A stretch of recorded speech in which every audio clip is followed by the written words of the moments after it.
In the serene and ancient land of Tel Dan, nestled in the northernmost region of Palestine, excitement stirred the warm air.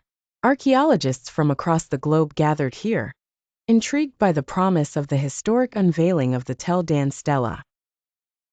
This stela, a stone inscribed with ancient writing, is believed to date back to the 9th century BCE and has become the centerpiece of a thrilling archaeological narrative.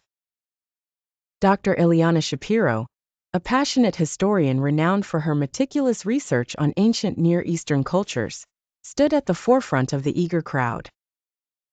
Her dark hair swept back in a neat bun, eyes glinting with anticipation, she embodied the spirit of discovery.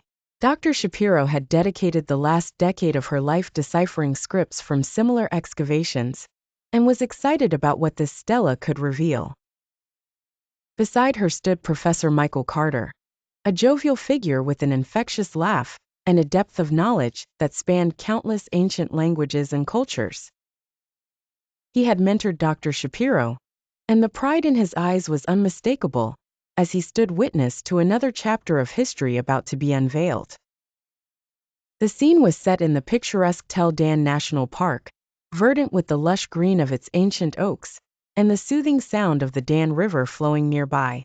The air was thick with history and the weight of millennia, a feeling palpable to anyone present. The audience, packed with historians, archaeologists, scholars, and journalists, buzzed with excitement as Dr. Shapiro approached the podium. Her voice, steady and resonant, called everyone's attention. "Ladies and gentlemen," she began, "today we stand on grounds that have witnessed centuries of human history. The Tel Dan Stella that we are about to unveil could hold the key to understanding some of the earliest chapters of our civilization." As the cover was removed, gasps of wonder rippled through the crowd. Covered with Aramaic script, the stela bore prominent phrases that many had hypothesized but never confirmed, a reference to the House of David. This revelation promised to shed new light on the House of David of biblical fame and its undisputed historical significance. Dr. Shapiro's heart raced, not just at the discovery itself, but at the cascade of implications it precipitated for the study of regional history. "The implications of this finding," she addressed the crowd with passion, "are profound and numerous. We are looking at a tangible link to a past that shapes our understanding of history itself." Following the unveiling, groups of scholars huddled, whispering animatedly. Cameras flashed, capturing the moment that would soon find its way onto screens around the world. Journalists jotted notes, keen to broadcast the ancient news with modern immediacy. Professor Carter, while maintaining his characteristic composure, seemed visibly moved. "This is what we live for," he said softly to Dr. Shapiro, pride mingling with awe.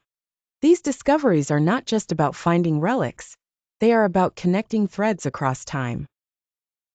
Every stela, every script, every artifact, it all contributes to the enduring tapestry of our shared human story." And thus, in the quiet, historic hills of Tel Dan, a new chapter was written into the annals of archaeology and history, as the world stood anew on the brink of ancient revelations. The Tel Dan Stele unites a shared past for Muslims, Christians, and Jews, marking a land central to their spiritual and historical identities. This ancient stone serves as a cultural landmark, reminding us of a unified heritage and the enduring significance of this land for all three faiths.